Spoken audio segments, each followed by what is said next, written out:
दिवसाची सुरुवात यशूबरोबर. एक स्त्री तिच्या घरामध्ये राहत होती आणि तिच्या घराच्या बाजूला एक खूप जुनं आणि मोठं झाड होतं.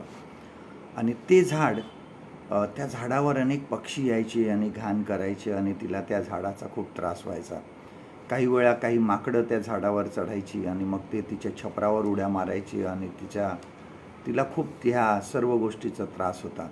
एक दिवस खूप पाऊस सुरू झाला आणि वारासुद्धा वाहायला लागला आणि तिने आग्रहाने देवाजवळ प्रार्थना केली की देवा, हे झाड पडून जाऊ दे म्हणजे माझा त्रास पुढचा वाचेल. आणि तिने खूप प्रार्थना केली आणि नंतर रात्री झोपून गेली. वारा आणि पाऊस चालूच होता आणि सकाळी उठल्यावर ती धावत त्या खिडकीकडे गेली आणि खिडकीच्या बाहेर तिने बघितलं तर झाड तसंच होतं आणि तिने पटकन ती म्हणाली, हो, मला माहीतच होतं झाड पडणार नाही म्हणून. आणि आपल्या जीवनामध्ये सुद्धा बऱ्याच वेळेस हे संशयाचं जी वृत्ती असते ती मनुष्यामध्ये असते. आणि ही वृत्ती जी आहे हे आता नाही, ही आदाम आणि हव्वापासून ही वृत्ती आहे. बघा, देवाने त्यांना एदेन बागेमध्ये ठेवलं होतं. सर्व प्रकारे त्यांना मोकळीक दिली होती. फक्त त्यांना सांगितलं होतं की मधल्या झाडाचं जे फळ आहे ते खाऊ नका.